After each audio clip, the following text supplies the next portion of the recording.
وعن أبي هريرة رضي الله عنه قال قال رسول الله صلى الله عليه وسلم اتقوا اللعانين الذي يتخلى في طريق الناس أو ظلهم رواه مسلم. وزاد أبو داود عن معاذ رضي الله عنه والموارد. الحديث الأول يدل على وجوب الاستنزاه من البول والحذر من النجاسة، والغائط من باب أولى، قوله صلى الله عليه وسلم استنزهوا من البول فإن عامة عذاب القبر منه، وفي رواية الحاكم أكثر عذاب القبر من البول. وقد روى أحمد رحمه الله وابن ماجه. الحمد لله رب العالمين، والصلاة والسلام على أشرف الأنبياء وسيد المرسلين نبينا محمد وعلى آله وصحبه أجمعين. أما بعد، اللهم علمنا ما ينفعنا وانفعنا بما علمتنا وزدنا علما نافعا وعملا صالحا يا رب العالمین۔ بھائیو محترم ساتھیو، یہ دوسری ملاقات یا دوسری نشست ہے باب الآنیہ، جو برتن کے متعلق اور اس کے احکام کے متعلق ہیں۔ سابقہ ملاقات میں نے 2 حدیثیں بیان کی اس باب میں، باب الآنیہ میں۔ آج باذن اللہ 3 حدیثیں ذکر کریں گے۔ ان تینوں حدیثوں کا موضوع ایک ہی ہے، ان تینوں حدیثوں کا موضوع ایک ہے، وہ یہ ہے کہ اگر مردار جانور کی جو چمڑی ہے اس کو اگر دباغت دی جائے تو وہ چمڑی پاک ہو جاتی ہے۔ دباغت اور اس کی تفصیل آئے گا، لیکن یہ اختصاراً یہ موضوع ہے ان تینوں حدیثوں کا۔ پہلی جو حدیث ہے وہ ذکر کر رہے ہیں عربی میں ایک مرتبہ، اس کا جو نص، جو عبارت، جو الفاظ ہیں، عن ابن عباس رضی اللہ عنہما قال قال رسول اللہ صلی اللہ علیہ وسلم اذا دبغ الإهاب فقد طهر، اخرجہ مسلم۔ وعند الاربعہ ایما إهاب دبغ، جس کا ترجمہ یہ ہے، حضرت ابن عباس رضی اللہ عنہما سے روایت ہے، رسول اللہ صلی اللہ علیہ وسلم کا ارشاد گرامی ہے، جب کچے چمڑے کو ادویات وغیرہ سے، جب کچے چمڑے کو، وضاحت کے لیے بتایا جا رہا، ادویات وغیرہ سے دباغت دی جائے تو وہ پاک ہو جاتا ہے۔ دباغت دی جائے سے مراد چمڑے کی رطوبت اور دیگر فضلات یعنی گندگیوں کو خشک کرنا، اور جو چیز اس کی بدبو اور خرابی کی موجب ہے اسے زائل کرنا، یہ کیا ہے؟ دباغت کا معنی۔ تو جب کچے چمڑے کو دباغت دی جائے تو وہ پاک ہو جاتا ہے۔ پھر ابھی انشاءاللہ ذکر کرتا ہوں دباغت کا معنی۔ یہ الفاظ بھائیو، اس کی روایت کس نے کی ہے؟ کس نے کی ہے؟ سامنے مسلم نے، اسے مسلم نے روایت کیا ہے، اور سنن اربعہ میں یہ الفاظ ہیں۔ کون سے الفاظ ہیں؟ ایما إهاب دبغ، جون سا چمڑا بھی رنگا جائے، یعنی جو بھی چمڑا، الفاظ عموم میں سے ہے، جو بھی چمڑا، کوئی بھی چمڑا، کسی قسم کا بھی چمڑا، اگر اسے دباغت دی جائے تو وہ پھر آخری حدیث یا تکمیل ہے فقد طہرا، تو وہ پاک ہو جائے گا، تو وہ چمڑی پاک ہو جائے گی۔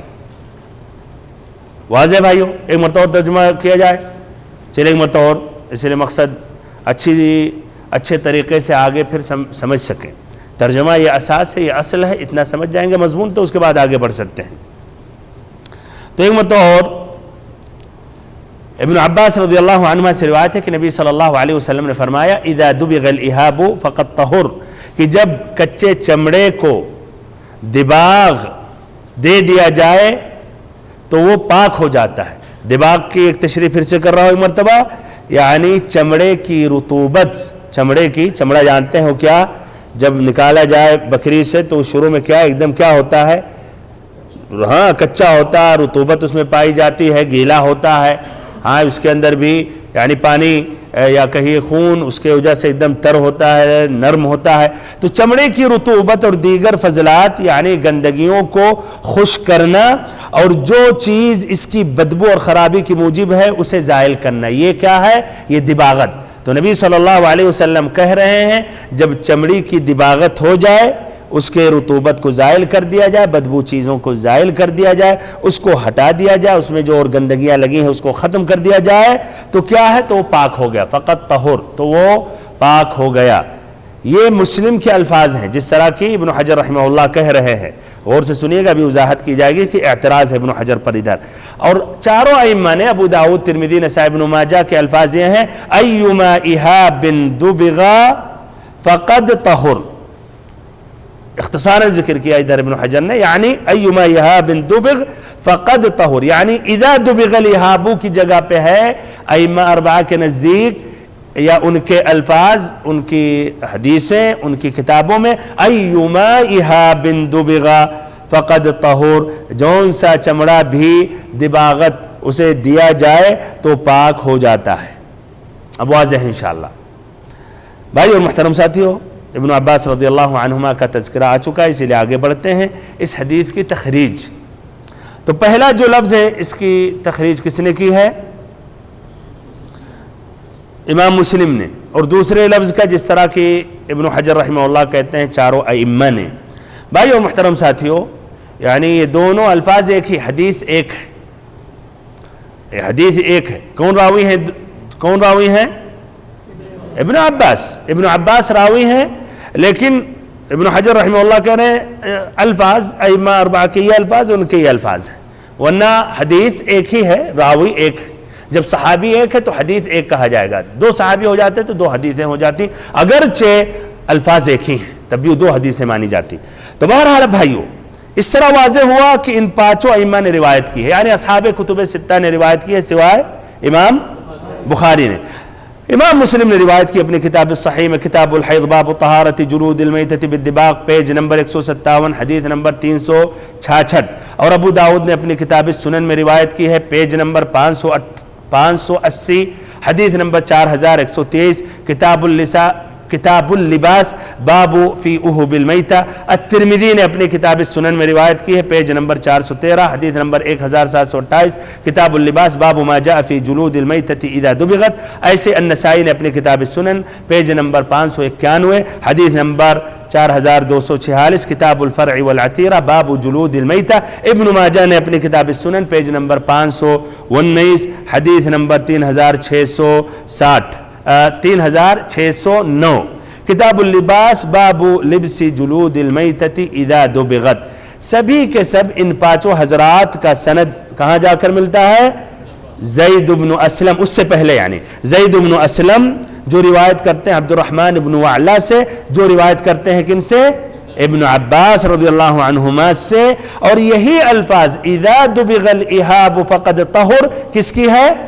امام مسلم کی، اور حقیقت میں ابو داود میں بھی یہی لفظ موجود ہے، اور باقی جو تین ہیں یعنی نسائی، ترمذی، ابن ماجہ، ان کے الفاظ ہیں ایما اہاب دبغ فقد طہر۔ اس طرح بھائیو گویا ابن حجر رحمہ اللہ سے یہاں بھول ہو چکی ہے، حقیقت میں یہ کہنا چاہیے اخرجہ مسلم و ابو داود، و پھر کہتے کہ وعند ابن ماجہ والنسائی والترمذی ایما اہاب دبغ فقد طہر۔ لیکن اتنا بڑا مسئلہ نہیں ہے، لیکن تنبیہ ضروری تھی۔ اب آگے بڑھتے ہیں۔ اس حدیث کا اگر ایک ایک لفظ کی تشریح کی جائے، اذا دبغ، اذا اگر، اور دبغ کا کیا معنی؟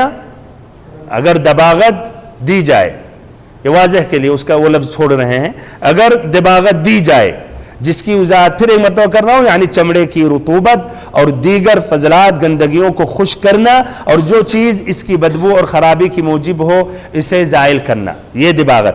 تو اذا اگر دبغ دباغت دی جائے، الاہاب سے مراد کیا ہے بھائیو؟ الاہاب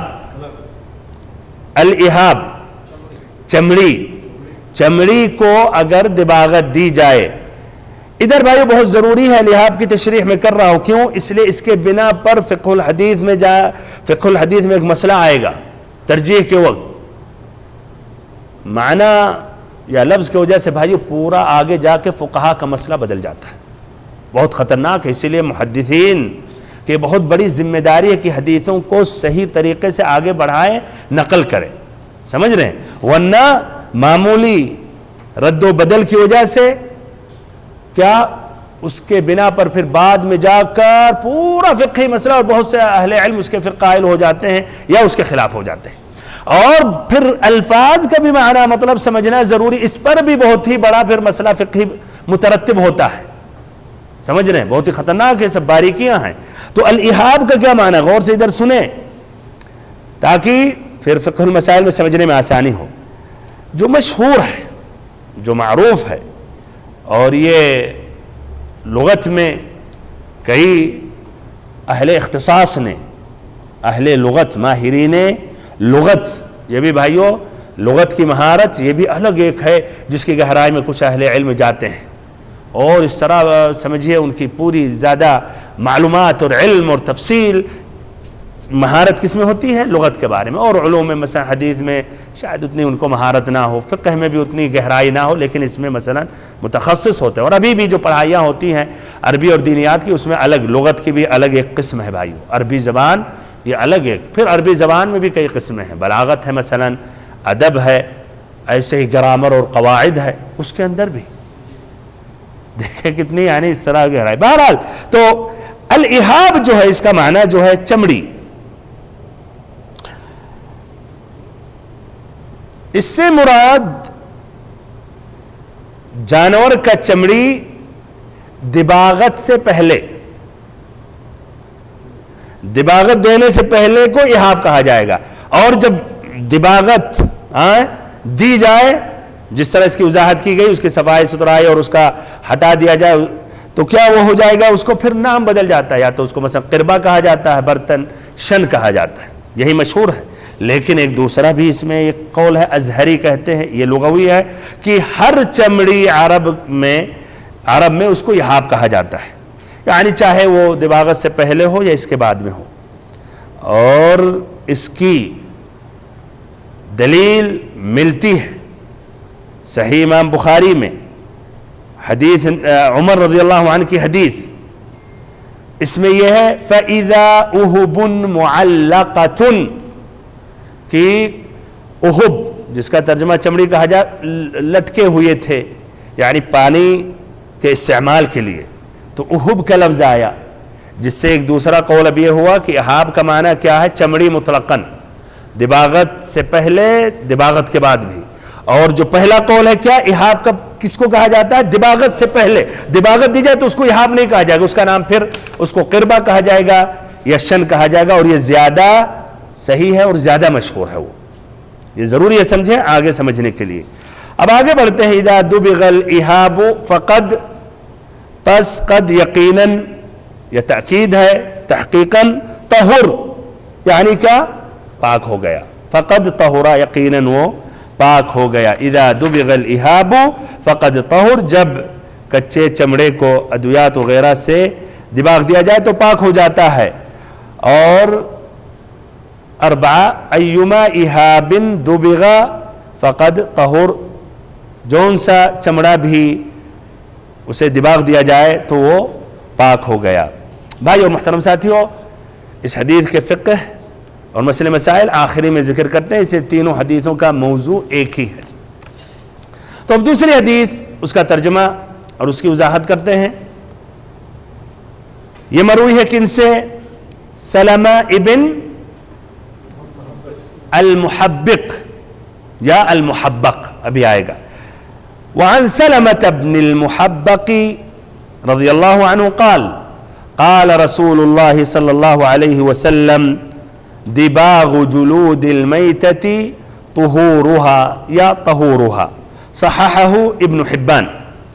حدیث کا ترجمہ حضرت سلمہ ابن محبق رضی اللہ عنہ سے روایت ہے کہ رسول اللہ صلی اللہ علیہ وسلم نے فرمایا، مردہ جانوروں کی چمڑوں کو دباغت دینا ہی ان کی طہارت و پاکیزگی ہے. دباغ جلود المیتة طہورها، مردہ جانوروں کے چمڑوں کی دباغت دینا ہی ان کی طہارت و پاکیزگی ہے. اسے ابن حبان نے صحیح قرار دیا ہے، صححہ ابن حبان. حدیث کے راوی کون ہے؟ سلمہ ابن المحبق، پہلی مرتبہ ان کا نام ذکر آ رہا، اور غالباً پوری بلوغ المرام میں صرف ایک ہی موضوع میں ان کا ذکر آئے گا، اس لیے کہ یہ کم حدیثیں روایت کرتے ہیں۔ ان کا نام سلمہ ابن المحبق، با پر تشدید کے ساتھ زیر ہے یا تشدید کے ساتھ زبر ہے، تو سلمہ ابن المحبق یا سلمہ ابن المحبق دونوں صحیح ہیں۔ نووی نے دونوں وجہ ذکر کیا ہے۔ ابن حجر کہتے ہیں الفتح اشہر ہے، زیادہ مشہور کیا ہے کہ آپ کیا کہیں، سلمہ ابن المحبق یا سلمہ ابن المحبق؟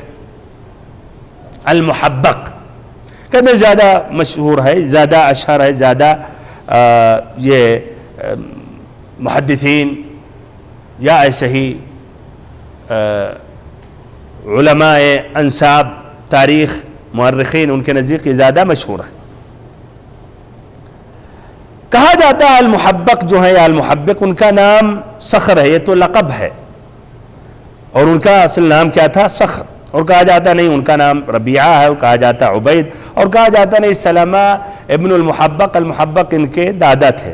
بہرحال ان کی کنیت ابو سنان ہے، ان سے 12 حدیثیں مروی ہیں، صرف کتنا؟ 12 حدیثیں مروی ہیں۔ یہ بصرہ میں انہوں نے سکونت اختیار کی تھی۔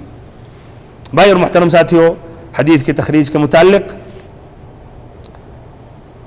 یہ ذکر کر رہا ہوں۔ پہلی بات، اس کی روایت کس نے کی ہے؟ ابن حبان نے۔ ابن حجر رحمہ اللہ کہہ رہے ہیں صحاح ابن حبان، یعنی ابن حبان نے روایت کی ہے اور پھر ایسے ہی تصحیح بھی کی ہے۔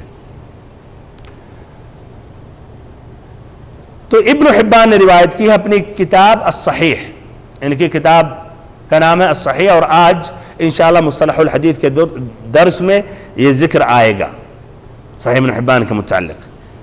تو انہوں نے اپنی کتاب الصحیح میں روایت کی ہے، جس طرح کی الاحسان میں موجود ہے، پیج نمبر 381، حدیث نمبر 4522۔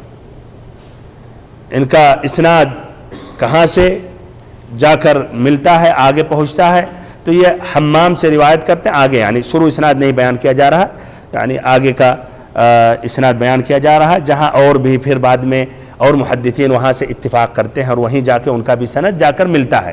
تو یہ روایت کرتے ہیں حمام کے طریق سے، جو روایت کرتے ہیں قتادہ سے، جو روایت کرتے ہیں الحسن البصری سے، جو روایت کرتے ہیں جون ابن قتادہ۔ جون یہ نام بھی غریب ہوگا، شاید کہیں گے تو انگریزی نام ہے۔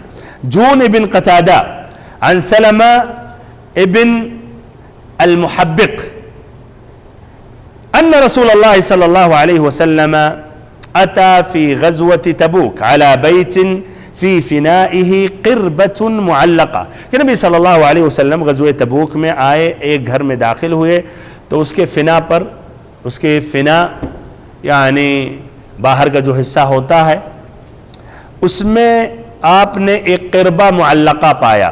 قربہ وہی برتن جو چمڑی کا بنا ہو، اس کو قربہ کہا جاتا ہے، تو وہ لٹکا ہوا تھا، تو آپ نے پانی طلب کیا اس قربے سے، اس برتن سے جو کس کا ہے؟ چمڑی کا برتن۔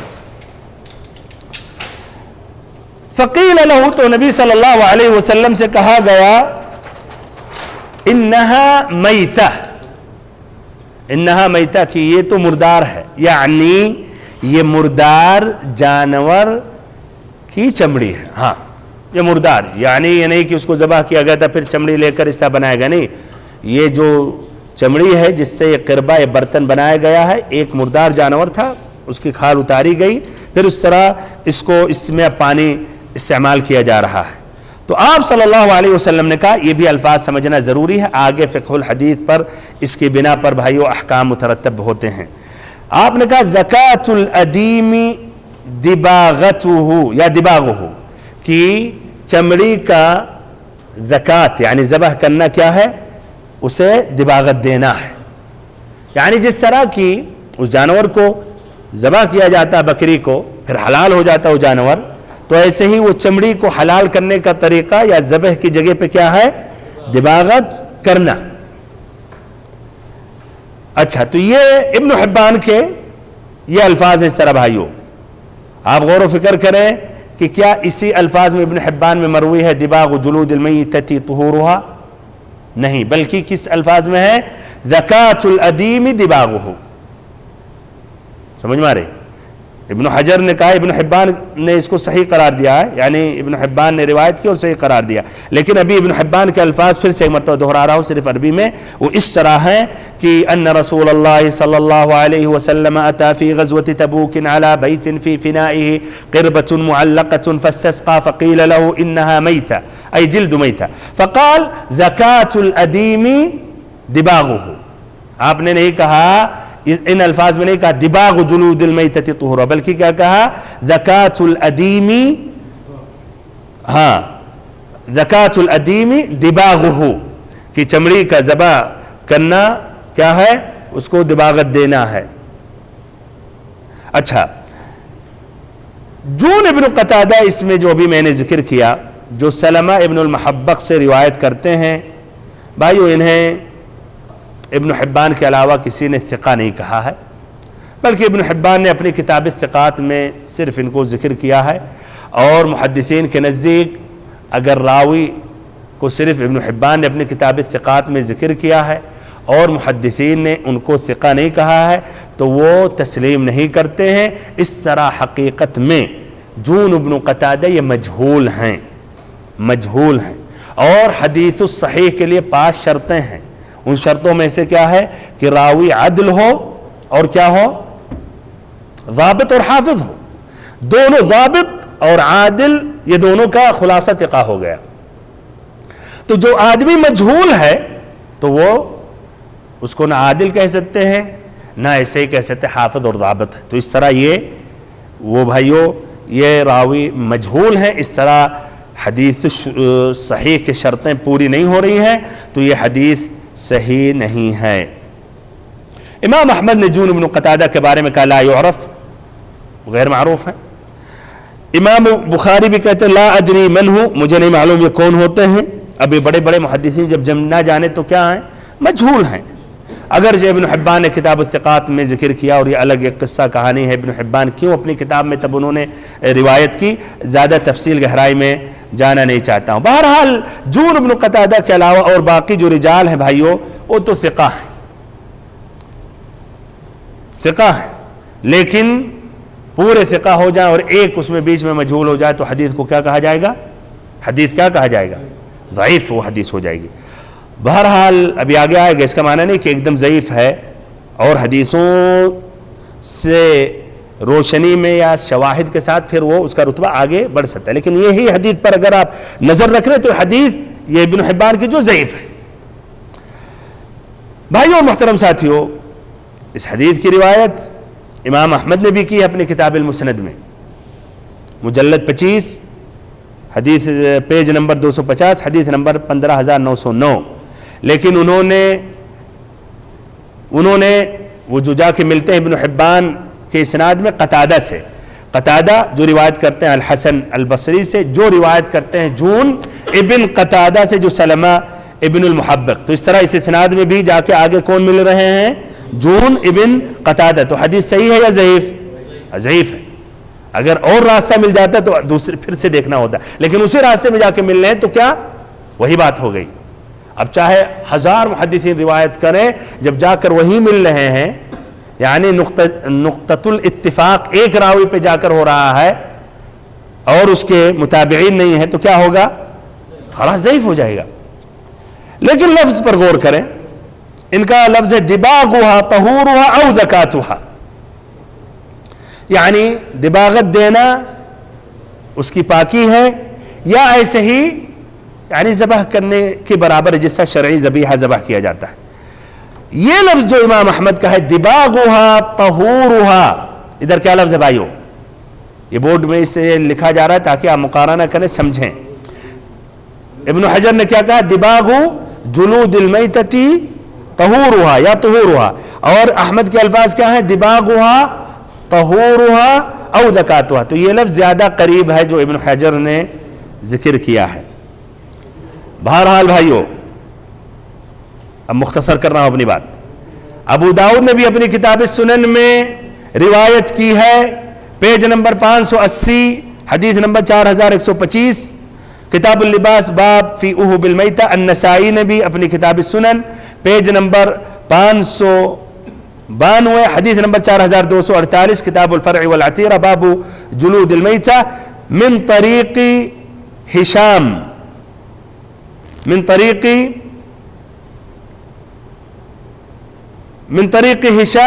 بھی، من طریق ہشام یا من طریق حمام ہوں گے وہ، واللہ عالم، یہاں در ذرا مراجعہ کی ضرورت ہے۔ بہرحال ابن حبان کی روایت کی طرح ابو داؤد کا جو لفظ ہے دباغھا طہورھا، نسائی کے الفاظ ہیں فإن دباغھا دکاتھا۔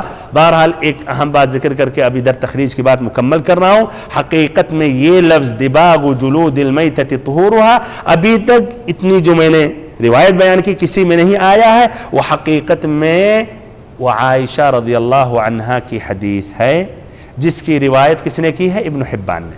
تو اس طرح ابن حجر رحمہ اللہ سے بھول ہوئی ہے، یعنی وہ حدیث عائشہ ہے، یہ وعن عائشہ رضی اللہ عنہا ہے۔ جو ابن حبان نے روایت کی ہے مجلد 4 پیج نمبر 105 حدیث نمبر 1290، انہی الفاظ کے ساتھ دباغ جلود المیتۃ طہورھا، دباغ جلود المیتۃ طہورھا۔ اور ایسے ہی احمد نے بھی روایت کی ہے اپنی مسند میں مجلد 42 پیج نمبر 119 حدیث نمبر 25214، نسائی نے بھی اپنی کتاب السنن میں پیج نمبر 592 حدیث نمبر 4251، ان کے الفاظ متقارب ہیں انہی کی طرح، لیکن بالضبط یہ ابن حبان نے روایت کی ہے کن سے بھائیو؟ عائشہ رضی اللہ عنہا سے۔ صحیح، تو اس طرح خلاصہ کلام بھائی اور محترم ساتھیوں، سلمہ ابن المحبق کی حدیث موجود ہے ابن حبان میں، ابن حبان کے علاوہ اور محدثین نے، لیکن اس کے الفاظ مختلف ہیں، اور اس الفاظ سے ابن حبان نے عائشہ رضی اللہ عنہا سے روایت کی۔ بھائیو، سلمہ ابن المحبق کی حدیث میں کیا کہا گیا کہ اس میں راوی ہیں ضعیف ہیں، کون؟ جون ابن قتادہ، لیکن اسی معنی میں اور بھی روایتیں ہیں ابن عباس سے، میمونہ سے، تو اس طرح بھائیو اور حدیثوں کی شواہد کے ساتھ یہ حدیث کا بھی درجہ کیا ہو جائے گا؟ حسن لغیرہ ہو جائے گا، حسن لغیرہ، یا ایسے ایک قول ہے کہ صحیح لغیرہ پہنچ جائے گا، جب وہ حدیثیں صحیح ہیں اور یہ ضعیف ہے تو صحیح لغیرہ، بہرحال المہم مقبول کی درجہ میں وہ آ جائے گا۔ بلکہ الکتانی اور مناوی نے کہا یہ حدیث متواتر ہے، یہ اس موضوع میں دباغ جلود المیتۃ طہورھا متواتر ہے، اور کہتے ہیں اس میں 14 حدیثیں مروی ہیں۔ بہرحال یہ بھی الگ مسئلہ کلام ہے، 14 حدیثوں سے کیا متواتر کہا جائے گا، لیکن کچھ اہل علم نے کہا متواتر کے لیے 10 سند موجود ہیں تو متواتر ہے، اس بنا پر کہا ہے 14 حدیثیں مروی ہیں 14 صحابہ سے، تو اس طرح انہوں نے کہا متواتر ہے، لیکن حقیقت میں اس کو متواتر نہیں کہا جائے گا بھائیوں۔ آگے بڑھتے ہیں اس حدیث کے الفاظ کی تشریح، تو تقریباً یہ گزر چکا۔ دباغ جلود المیتہ، دباغ کا معنی بار بار آ گیا، جلود معنی چمڑی کا جمع، اور ایسے ہی المیتہ، میتہ کا پہلے آ چکا ہے تشریح بار بار، وہ مردار جو اپنے سے مر جائے یا بھائیو غیر شرعی طریقے سے ذبح کیا جائے یا اس کو مارا جائے تو یہ اس کو اس کو میتہ کہا جائے گا۔ طہورھا یعنی وہ پاک ہو جائے گا۔ اس طرح بھائی اس کے بعد اب حدیث نمبر 3 ذکر کر رہا ہوں۔ تیسری حدیث بھائی اور محترم ساتھیوں، وعن میمونة رضی اللہ عنہا قالت مر رسول اللہ صلی اللہ علیہ وسلم بشاة یجرونها فقال لو اخذتم اہابها فقالوا انها میتة فقال يطهرها الماء والقرض، اخرجہ ابو داود والنسائی۔ ترجمہ بھائیو، حضرت میمونہ رضی اللہ عنہ سے روایت ہے کہ نبی صلی اللہ علیہ وسلم کا گزر ایک بکری کے پاس سے ہوا، یعنی مری ہوئی بکری تھی، بشاۃ یجرونها، اس کو گھسیٹ رہے تھے، ظاہر بات ہے زندہ ہوتی تو ایسا نہیں کرتے، تو نبی صلی اللہ علیہ وسلم کا گزر ایک مردہ بکری کے پاس سے ہوا جسے لوگ گھسیٹتے ہوئے لے جا رہے تھے، یعنی پھینکنے کے لیے، تو آپ نے فرمایا لو اخذتم اہابها، کاش تم اس کی کھال اتار لیتے، کاش تم اس کی کھال اتار لیتے. انہوں نے کہا یہ تو مری ہوئی ہے. لوگوں نے کیا کہا؟ بتانے لگے نبی صلی اللہ علیہ وسلم سے کہ یہ تو مری ہوئی ہے. آپ نے فرمایا اسے یعنی چمڑے کو پانی اور کیکر کی چھال پاک کر دے گی. کیکر کی چھال یہ کیا ہے؟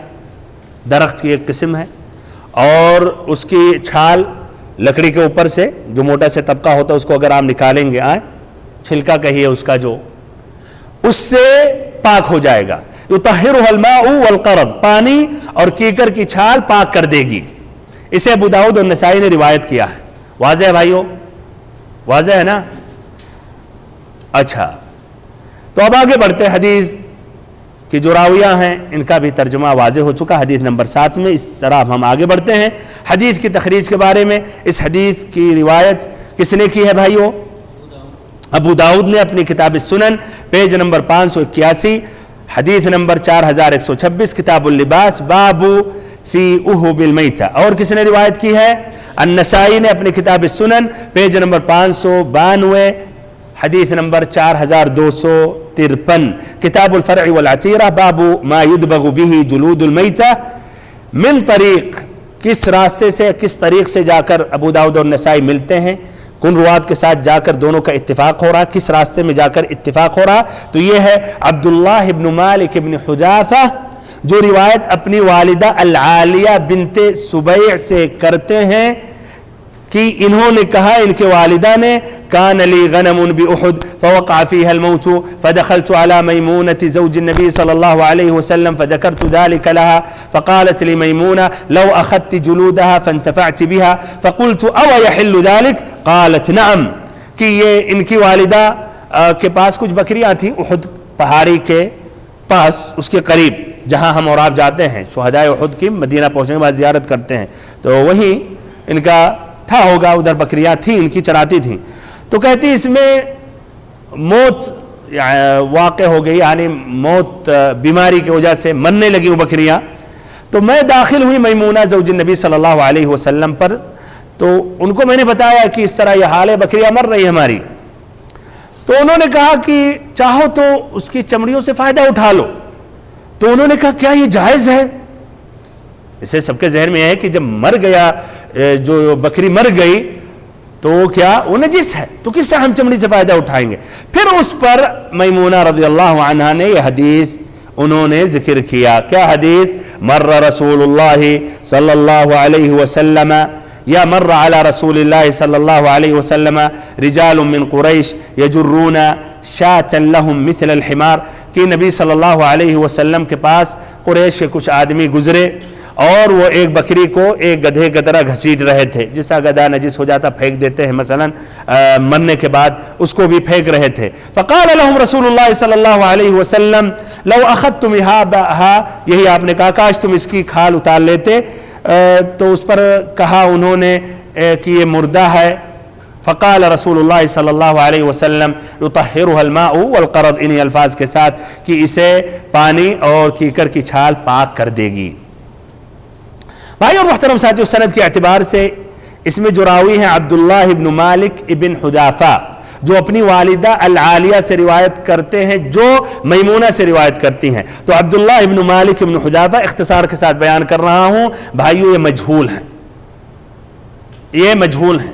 صرف ابن حبان نے ان کا ذکر کیا کتاب الثقات میں، اور کہا شیخ، شیخ یعنی رجل، آدمی، اس میں نہ ان کی تعدیل ہو رہی ہے کہ وہ عدل ہے، نہ ایسے ان کا ضبط یا حفظ پر اس کی تائید یا تاکید ہو رہی ہے. اور کسی محدث نے ان کو نہیں کہا، تو ثقہ نہیں کہا، تو وہ مجہول ہیں. ان کی والدہ جو ہیں ان کو صرف ایک امام العجلی نے کہا ثقہ، لیکن بھائیو العجلی متساہل مانے جاتے ہیں، اسی لیے انہی ایک کی شہادت کافی نہیں ہے، اسی لیے صحیح مسئلہ کہ یہ بھی مجہولہ ہیں. اس طرح سند میں کلام ہے. سند کے اعتبار سے کیا یہ حدیث کیا ہے؟ ضعیف ہے. لیکن بھائیو اس حدیث کے اور شواہد ہیں. اور شواہد کے بنا پر بہت سے محدثین نے صحیح قرار دیا، جیسے شیخ البانی۔ اس کے شواہد میں سے مثلا یہ حدیث آپ سنیں، ابن عباس رضی اللہ عنہما سے مروی ہے، جس کی روایت امام بخاری اور امام مسلم نے کی ہے۔ امام بخاری کی حدیث نمبر 5531 ہے اور مسلم کی حدیث نمبر 363 ہے کہ نبی صلی اللہ علیہ وسلم مر بشاة میتہ فقال هل استمتعتم بها فقالوا انها میتہ قال انما حرم اکلها، کہ نبی صلی اللہ علیہ وسلم کی گزر ایک مری ہوئی بکری سے ہوئی تو آپ نے کہا کاش تم اس کی کھال سے فائدہ اٹھا لیتے، تو انہوں نے کہا یہ مردہ ہے، یہ مری ہوئی ہے، تو آپ نے کہا انما حرم اکلها، تم پر جو حرام ہے کھانا حرام ہے، یہ نہیں کہ مکمل چمڑی اور کھال سے بھی فائدہ نہیں اٹھاؤ۔ اس کی روایت کیا بھائی؟ بخاری و مسلم نے کی، خلاص اس سے اب اس حدیث کی تقویت مل گئی۔ لیکن اب سوال ہے تو امام ابن حجر نے تو اس لفظ کو کیوں لایا؟ آ سکتا ہے سوال نا، بخاری مسلم میں ہے نہیں معلوم ہے، باقی سب سے بڑے شارح بخاری کی یہی ہے، کیوں نہیں ضرور تھا ہوگا، لیکن کیوں؟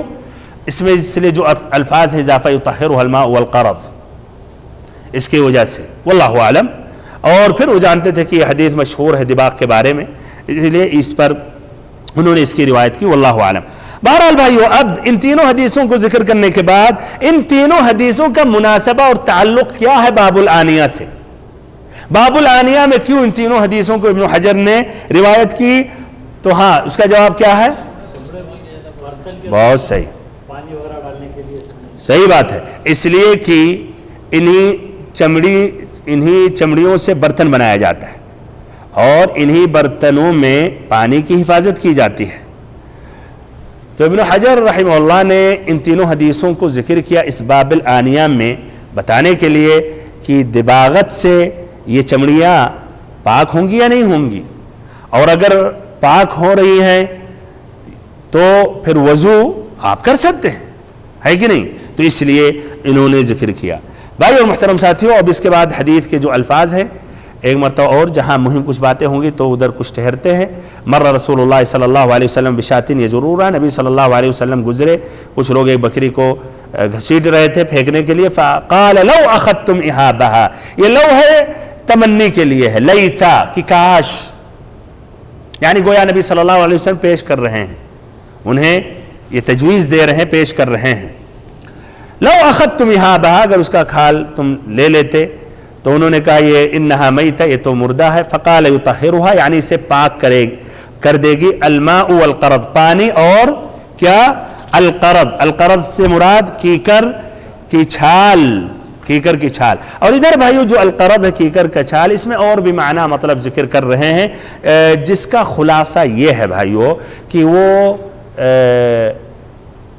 ایسی چیز جس سے اس کا صفایہ ہو جائے، اور الحمدللہ آج وسائل تو بہت ہی آج کافی ہیں، تو آج بڑے بڑی کمپنیوں میں یعنی کیمیکل کے ذریعے اور مختلف قسم کی دواؤں کے ذریعے اس کو ایک دم پورا صاف کر دیا جاتا ہے، اس کے اندر جو بھی گندگی ہوتی ہے، جو بھی نجاست ہوتی ہے، رطوبت، وہ ختم کر دیا جاتا ہے۔ تو اس طرح کیا ضروری ہے القرض؟ نہیں، یہ ضروری نہیں، یہ شرط نہیں، یہ مثلا اذا ولغ الکلب کی طرح وہ نہیں ہے کہ مٹی کا استعمال ضروری ہے، اگرچہ یہ بھی قول آیا کہ اگر نجاست زائل ہو جا رہی تو دوسرا کوئی بھی چیز استعمال کر سکتے، لیکن زیادہ صحیح ادھر ہے کہ مٹی کا ذکر ہے، وہ مٹی ہے، لیکن یہاں نہیں، مراد صفائی ہے، مراد ہے کہ دباغت کسی بھی شکل میں ہو، کسی بھی چیز سے ہو تو وہ کافی ہے۔ ابو حنیفہ دینوری کہتے ہیں القرض اجود ما تدبغ به الاهب في ارض العرب، عرب کی سرزمین میں یہ قرض جو ہے کیکر کی چھال، یہ سب سے بہتر طریقہ تھا دباغت کے لیے۔ اب بھائیو حدیث کے جو فوائد ہیں، جو فقہی مسئلے مسائل ہیں، اور جو اس میں مستنبط ہے وہ ذکر کر رہا ہوں۔ نمبر 1، یا اس میں سمجھنے کے لیے یا شروع میں آپ کے ذہن کو تازہ کرنے کے لیے تاکہ آگے سمجھنے میں آسانی ہو، اب کیا رائے ہے، ہر مردے جانور کی چمڑی دباغت سے پاک وہ ہو جائے گی چمڑی؟ صرف حلال جانور ہونا چاہیے، اور اگر غیر حلال ہو تو؟ لیکن ان حدیثوں سے استدلال کیا جا سکتا ہے غیر حلال بھی جانور، استدلال کہاں سے؟ ہاں ہاں ایما، ہاں اس سے مردار یہ بھی کہہ سکتے ہیں آپ، اس لیے مردار کا لفظ عام ہے، لیکن اس سے ہم پہلے حدیث پر غور کریں، اذا دبغ الاحاب فقط طہر، اور دیکھیں اسی لیے ابن حجر رحمہ اللہ نے ایما کا بھی لفظ ہے، دیکھیے وہ اتنی گہرائی سے ایسے ہی کئی فمتفق ابن حجر حدیث لے کر ایسے نہیں کر دیے بھائیو، ہاں تاکید کے لیے وعند الاربع ایما، جون سا بھی، کوئی بھی، جو بھی چمڑی، اسی لیے اس سے بھی پھر آئے گا، کچھ لوگوں نے کہا کوئی بھی چمڑی ہو کسی بھی جانور کا، سب آئے گا بھی، جلدی نہیں کریں، ہاں خنزیر کا بھی کہا کچھ لوگوں نے۔ بہرحال اب ایک ترتیب سے، نمبر 1 اس حدیث سے جتنی بات جو زیادہ ظاہر ہے، جو زیادہ واضح ہے، جو کہیے تقریباً اتفاق ہے، اگرچہ اس میں بھی اتفاق نہیں ہے، تو اس طرح کہا جائے گا کہ وہ جانور جو مأکول اللحم ہے، جس کا گوشت کھایا جاتا ہے، جس کا گوشت کھایا جا سکتا ہے، یعنی ذبح کرنے کے بعد، جس طرح کیا اونٹ، گائے، بکرے، بکریاں، تو اس کی چمڑی بھائیو کیا دباغت کے بعد کیا ہے؟ پاک ہے، چاہے اس کو شرعی ذبیحہ کرنے کے بعد اس چمڑی سے آپ نے فائدہ اٹھایا، دباغت کرنے کے بعد استعمال کر رہے ہیں، یا خود سے مر گئی یا کوئی بیماری سے، چمڑی وہ کیا ہے؟ دباغت کے بعد کیا ہے؟ پاک ہے۔ تو ماکول اللحم کی چمڑی، چاہے اس جانور کو ذبح کیا گیا یا خود سے وہ جانور مر گیا، اس کی چمڑی دباغت کے بعد کیا ہے؟ پاک ہے۔ اس کی دلیل، اس کی دلیل کیا ہے بھائیو؟ یہی سب حدیث ہے، مثلا سلمہ ابن المحبق کہتے دباغ جلود المیتۃ طہورها، اس مردار جانور کی چمڑی دباغت کے بعد کیا ہے؟ پاک ہے۔ میمونہ رضی اللہ عنہا کی بھی حدیث، لو اخذتم احابها، اگر تم چاہتے تو اس کے کھال کو لے لیتے، یطہرها الماء والقرض، آپ نے فرمایا، تو یہ حدیث ہے۔ اور پھر ایسے ہی میمونہ رضی اللہ عنہ کی جو حدیث ہے، شاۃ یجرونها، وہ بکری لے کر جا رہے تھے، بکری اگر ذبح کیا جائے تو کھانا حلال ہے نا، تو اس مناسبت سے آپ صلی اللہ علیہ وسلم نے کہا، اور مراد ادھر بکری، اور بکری کی طرح وہ مأکول اللحم جانور، یہ انہوں نے یہی استدلال کیا اس سے۔ بہرحال بھائیو جمہور اہل علم کا یہی قول ہے، ائمہ ثلاثہ کا بھی ہے۔ ایک دوسرا قول کیا ہو سکتا ہے بھائی؟ دوسرا قول امام احمد سے مشہور ہے کہ مردہ جانور کی چمڑی دباغت کے بعد بھی پاک نہیں ہے، اگرچہ وہ جانور مأکول اللحم ہے، اور استعمال آپ صرف سوکھی چیز میں وہ اس سے کر سکتے ہیں، اس میں پانی یا شہد یا تیل نہیں رکھ سکتے، یہ امام احمد۔ اور ان کی دلیل بھائیو کیا ہے؟ آپ کہیں گے کہاں سے یہ ادھر تو باتیں تو کچھ آ رہی، کہاں سے یہ دوسرا قول؟ لیکن ان کے پاس بھی ایک دلیل ہے، عبداللہ ابن عکیم رضی اللہ عنہ کی حدیث ہے، کہتے ہیں کہ نبی صلی اللہ علیہ وسلم کا کتاب ہمارے پاس آیا، اتانا کتاب رسول اللہ صلی اللہ علیہ وسلم اللہ تنتفعوا من المیتۃ بإحاب ولا عصب، کہ کسی بھی مردہ جانور سے، اس کی چمڑی سے یا ایسے ہی اس کے نس اور رگ سے فائدہ مت اٹھاؤ۔ اس کی روایت ابو داؤد نے کی، حدیث نمبر 4128، ایسے ہی ترمذی نے 1719 حدیث یا 29 ہے، نسائی نے بھی، ابن ماجہ نے بھی، احمد نے بھی روایت کی ہے۔ امام احمد نے اس حدیث کو کہا اسنادہ جید، اس کا اسناد جید ہے، اور بہرحال تو اس سے انہوں نے استدلال کیا۔ کیا رہا ہے بھائیو اس طرح؟ پہلا قول سے ہے، دوسرا قول، پہلا قول کیا کہ جائز ہے، دوسرا قول کیا ہے؟ یعنی وہ دباغ سے طاہر نہیں ہے اور استعمال بھی کر سکتے، کہہ رہے ہیں کہ وہ آپ سکھی ہوئی چیز میں استعمال کر سکتے ہیں۔ بھائیو اور محترم ساتھیو، پہلا قول زیادہ صحیح اور راجح ہے، اور اختصاراً دوسرا جو قول ہے اور ان کی جو دلیل ہے عبداللہ ابن عکیم کی حدیث، اس میں بہت ہی کلام ہے۔ مثلا بہت سے اہل علم نے کہا یہ حدیث مضطرب ہے، سند میں اضطراب ہے، متن میں بھی اضطراب ہے۔ سند میں اضطراب یہ ہے کہ کبھی یہ کہتے ہیں کہ عبداللہ ابن عکیم سے روایت کر رہے ہیں، یعنی ان سے جو روایت کر رہے ہیں ابن ابی لیلہ، کبھی کہتے ہیں عبداللہ ابن عکیم روایت کر رہے ہیں، کبھی کہتے ہیں کہ انہوں نے یعنی ابن ابی لیلہ روایت کرتے ہیں کچھ مشائخ یا شیوخ جو جہینہ کے تھے. ایسے ہی اس میں اور بھی باتیں ہیں. ایسے ہی متن میں بھی کسی متن میں آتا ہے کہ نبی صلی اللہ علیہ وسلم کی موت سے 3 دن پہلے، کبھی آتا ہے 1 مہینہ، کبھی آتا ہے 2 مہینہ، کبھی آتا ہے 40 دن. اور یہ بھی عبداللہ ابن عکیم کے بارے میں آتا ہے کہ یہ صحابی نہیں ہیں. اس طرح وہ ڈائریکٹ نبی صلی اللہ علیہ وسلم سے روایت کر رہے ہیں تو کیا کہا جائے گا؟ حدیث میں انقطاع ہے. انقطاع ہے. کیا آپ نے کیا کہا تھا؟ مرسل بھی کہہ سکتے ہیں. انقطاع عام ہے، اس میں مرسل بھی داخل ہے. تو اس طرح یہ اس میں انقطاع ہے. امام بخاری کہتے ہیں عبداللہ ابن عکیم کو ادرک زمان النبی صلی اللہ علیہ وسلم ولا يعرف له سماع صحیح. ان کو نبی صلی اللہ علیہ وسلم کا زمانہ تو ملا، لیکن بھائیوں ان سے ثابت نہیں ہے کہ کوئی صحیح حدیث ڈائریکٹ نبی صلی اللہ علیہ وسلم سے روایت کر کے نقل کر رہے ہیں. تو اس طرح اس میں انقطاع ہے، یہ بھی ایک علہ ہے. ایسے ہی یہ بھی کہا کہ ان سے جو روایت کرتے ہیں عبد الرحمن بن ابی لیلہ، انہوں نے بھی عبداللہ ابن عکیم سے نہیں سنا، تو ادھر بھی منقطع ہے. بہرحال بھائیو اور بھی لمبی اس میں باتیں ہیں. تو خلاصہ کلام سند کے اعتبار سے کہتے ہیں حدیث صحیح نہیں ہے، جبکہ اس کے مد مقابل وہ حدیثیں بخاری اور مسلم میں ہیں. ہاں، جس طرح کہ ابن عباس رضی اللہ عنہ کی حدیث گزری، اور پہلی بھی حدیث بھائیو اخرجہ مسلم، یعنی اس سے بھی استدلال کر سکتے. دباغت کر دیا گیا تو وہ پھر پاک ہے، کوئی بھی چمڑی ہو، کسی بھی قسم کا ہو. ایک دوسرا جواب انہوں نے یہ دیا جنہوں نے کہا کہ دباغت کے بعد پاک ہے. کہتے ہیں حضرت اس حدیث میں اور جو حدیثیں اس میں کوئی تضاد نہیں ہے، اس لیے کہ جو حدیث عبداللہ ابن عکیم میں ہے اس میں ہے اللہ تنتفع من المیتۃ بإہاب، کہ کسی مردہ جانور سے اس کی چمڑی سے فائدہ نہیں اٹھاؤ.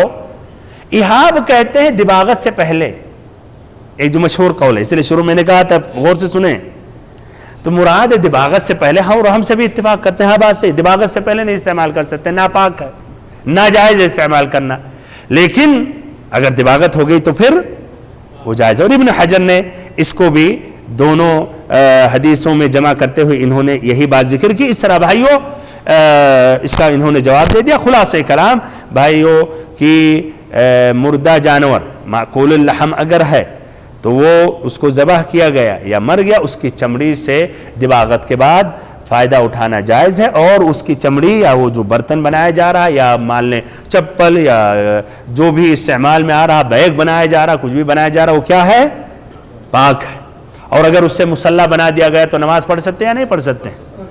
پڑھ سکتے ہیں. اور اگر ناپاک ہوتا تو نماز آپ کی صحیح ہو سکتی؟ نہیں ہو سکتی. اس لیے شروط الصلاۃ میں سے کیا ہے کہ کیا ہونا چاہیے؟ پاکیزگی ہونی چاہیے آپ کے جسم میں، آپ کے کپڑے میں، اور اس جگہ پر جہاں نماز پڑھ رہے ہیں. تو اگر وہ نجس ہے تو پھر آپ کی نماز نہیں ہو سکتی. سوالات آخری میں لکھ لیں، ابھی سوالات آخری میں. بھائیو اب اس طرح دوسرا جو مسئلہ ہے وہ ذکر کر رہا ہوں، وہ یہ ہے کیا اس حدیث سے استدلال کر سکتے ہیں کہ کسی بھی جانور معقول اللحم کی بات تو ہو گئی، غیر معقول اللحم بھی جس کا گوشت کھانا حرام ہے، مثلا کتا، مثلا خنزیر، بھیڑیا، شیر، بلکہ یہ سانپ، کیا اس کی چمڑی دباغت کے بعد وہ پاک ہے؟ ہاں دیکھیں ماشاءاللہ ایسا ایسا یہ سمجھ میں آ رہی. دیکھیں فقہا کہاں سے استدلال کرتے تھے. چلیے بھائیو اور محترم ساتھیو، پہلا جو قول ہے اس میں، اور یہ داؤد اور اہل الظاہریہ جو ظاہری حدیثوں پر دیکھ کر فقہ استنباط کر کے آگے بڑھ جاتے ہیں، اور کبھی کبھی بھائیو بہت سے مشکل میں اپنے آپ کو ڈال دیتے ہیں، اور اسی کو شوکانی نے بھی راجح قرار دیا. وہ کیا؟ تمام قسم کے جانوروں کی چمڑیاں پاک ہو جاتی ہیں دباغت کے بعد. دلیل کیا؟ ابن عباس رضی اللہ عنہما کی حدیث اذا دبغ الإہاب، اذا دبغ الإہاب. اور ایسے ہی دوسرا لفظ اسی لیے ابن حجر نے لایا ایما إہاب، اذا دبغ الإہاب فقد طہر. اذا دبغ الإہاب، دیکھیے الإہاب پر غور کریں. ال جو ہے یہ صیغ العموم میں سے ہے۔ الاحاب کوئی بھی چمڑا، جسے کہتا ہے الانسان، کون سا انسان بھائیو؟ ہر انسان، کوئی بھی انسان ہو۔ الرجل، کون سا آدمی؟ پورے سب داخل ہو گئے۔ تو الاحاب کا لفظ آیا ادھر، اور ایسے دوسرے لفظ میں ایما، جون سا، جو بھی، تو یہ دونوں ال اور ای کیا ہے؟ یہ الفاظ صیغ العموم میں سے ہے، عمومیت کا مفہوم ادا کرتا ہے، تمام چمڑے شامل ہو جاتے ہیں، چاہے وہ حیوان و جانور طاہر تھا، پاک تھا زندگی میں، جس طرح اونٹ، گائے، بکریاں، یا غیر طاہر تھا جیسے کلب اور خنزیر بھی۔ تو کیا رہا ہے بھائیو؟ پینے کے پانی وغیرہ میں استعمال نہیں کر سکتے اس کو، لیکن کھانے پینے کی چیزوں۔ اچھا، یہ بھی بہرحال اس میں اور بھی اقوال ہیں، میں اختصار سے بیان کر رہا ہوں۔ ایک قول یہ بھی ہے کہ آپ سوکھی ہوئی چیز استعمال کر سکتے ہیں، اور گیلی ہوئی کہیے پانی اور تیل نہیں استعمال کر سکتے، اور ایک ہے کہ نہیں، خنزیر نجسن بذات ہی ہے، اسی لیے وہ مستثنیٰ ہے، اور باقی اور جانور غیر معقول، شیر اور بھیڑیا مثلا اور کوئی درندے، وہ جائز ہے، لیکن خنزیر اعوذ باللہ نہیں۔ کسی نے اور یہ بھی کہا نہیں، خنزیر پر کتے کو بھی قیاس کیا، اس لیے وہ بھی وہی، ایسے بھی ہیں۔ اس میں کئی، الصنعانی نے سبل السلام میں 7 قول ذکر کیا ہے۔ تو بہرحال اختصاراً بھائیو، سب اختصار سے بیان کیا جا رہا ہے، اگرچہ اس کو آپ لمبا سمجھ رہے ہوں گے۔ تو بہرحال 2 ہی قول یہاں ذکر کیا جا رہا ہے۔ تو یہ پہلا قول ہے کہ الاحاب ای صیغ العموم میں سے ہے، تو ہر جانور اس میں داخل ہے۔ دوسرا قول بھائیو، اور یہی حنابلہ کا مذہب ہے، اور شیخ الاسلام ابن تیمیہ رحمہ اللہ نے بھی اس کو راجح قرار دیا ہے، کہ غیر معقول اللحم دباغت سے وہ پاک نہیں ہوگا۔ دلیل ان کی کیا دلیل ہے آپ کی حضرت؟ ان کی دلیل کیا تھی؟ ایو اور الاحاب صیغ العموم، ان کی دلیل اسی حدیثوں سے، سلمہ ابن المحبق اور میمونہ سے، کہ اس حدیثوں سے یہ ظاہر ہوتا ہے کہ وہ مردار چمڑیوں کے بارے میں، ان مردار جانوروں کی چمڑیوں کے بارے میں آتا ہے جن جانوروں کو ذبح کرنے سے وہ ان کا گوشت کھانا حلال ہو جاتا ہے۔ کیسے ہو سکتا ہے؟ کیسے؟ ہاں، اور الفاظ ذکر کیا گیا اس میں، دباغ جلود المیتۃ ذکاتھا، آیا تھا نا، دباغ جلود المیتۃ ذکاتھا، کہ ان مردہ جانوروں کا، ہاں، دباغ وہ زکات کی جگہ پہ ہے، ذبح کرنے کی جگہ پر ہے۔ تو سوال یہ ہے، یہ بکری کب پاک ہو، اس کا گوشت کھانا حلال ہوگا آپ کے لیے؟ جب ذبح کریں گے، تب جب ذبح کریں گے پاک ہوگا۔ تو اس کی چمڑی بھی جب دباغت کریں گے تبھی تبھی وہ چمڑی پاک ہوگی۔ جس طرح کی یہ جانور اگر اپنے سے مر جائے، یا دوسرا جانور مان لیں کتا یا بھیڑیا، اگر ذبح کریں گے تو پاک ہوگا؟ ذبح بھی کریں گے، بسم اللہ کریں گے، نہیں پاک ہوگا۔ تو ایسے ہی اس کی چمڑی کا بھی وہی حکم ہے، دباغت کے بعد بھی پاک نہیں ہوگا۔ تو دباغت کے بعد کون سے جانوروں کے چمڑے پاک ہوں گے؟ جو معقول اللحم ہے، جس کو جس طرح آپ جب ذبح کرتے ہیں گوشت کھا سکتے ہیں، تو ایسے ان کی چمڑیوں کو بھی دباغت کے بعد، اور جن جانور کو آپ ذبح کرنے کے بعد بھی گوشت نہیں کھا سکتے ہیں، تو دباغت کے بعد وہ بھائیوں وہ چمڑے پاک نہیں ہو سکتے۔ سمجھ میں آئی بات بھائیوں؟ اور الفاظ جس طرح آ گیا فَإِنَّ ذَكَاتَهَا دِبَاغُهَا، اس کا تذکیہ حلال کرنا کیا ہے؟ دباغ۔ تو یہ مراد کیا ہے؟ معقول اللحم۔ ذبح کب فائدہ، شرعی ذبح کا فائدہ کب ہوگا؟ جب معقول اللحم ہوگا۔ تو ایسے ہی دباغت کا بھی فائدہ کب ہوگا؟ جب معقول اللحم کا وہ چمڑی ہوگا۔ سمجھ میں آئی بات بھائی؟ بہت معقول ہے بھی، قوی، دیکھیے کتنی گہرائی اس میں۔ اس طرح بھائیوں جو بغیر ذبح کیے ہوئے یا جو اور جانور ہیں جو ذبح کرنے سے بھی پاک نہیں ہوتے ہیں، تو اس کے چمڑیاں دباغت سے پاک نہیں ہوں گے۔ خلاصہ کلام بھائیوں، پہلا قول بھی اپنی جگہ قوی ہے، لیکن زیادہ صحیح دوسرا قول ہے، معقول اللحم ہی والے جانور بھائیو دباغت سے پاک ہوں گے۔ اور ایسے ہی ورع اور تقوی کا بھی یہی تقاضا ہے کہ آدمی ان شبہات سے بچے، ان حدیثوں میں سے جس طرح ترمذی اور نسائی کی روایت ہے، دع ما یریبک الی ما لا یریبک، کہ جس چیز میں شک اور شبہہ ہے اس کو چھوڑ کر ایسی چیز لے لو جس میں یقین ہو، جو بات پکی ہو۔ اب اس طرح بھائیو احتیاطاً مارکیٹ میں کبھی کبھی کچھ ایسے جاکٹ، کچھ ایسے کپڑے جو کچھ جانور غیر معقول اللحم کے ہوتے ہیں وہ پائے جاتے ہیں، تو ادھر کیا کرنا چاہیے؟ اجتناب کرنا چاہیے، بچنا چاہیے۔ مان لے ہاتھی کا، شیر کا، تو اس سے ہمیں اجتناب کرنا چاہیے، اور لیکن اس کو آپ نہیں کہہ سکتے کہ اس شخص کی نماز باطل ہے، اس لیے پہلا بھی قول اپنی جگہ بھائیو قوی ہے، لیکن لا شک بچنا بہتر اور یہی افضل اور یہی زیادہ راجح اور یہی زیادہ صحیح قول ہے۔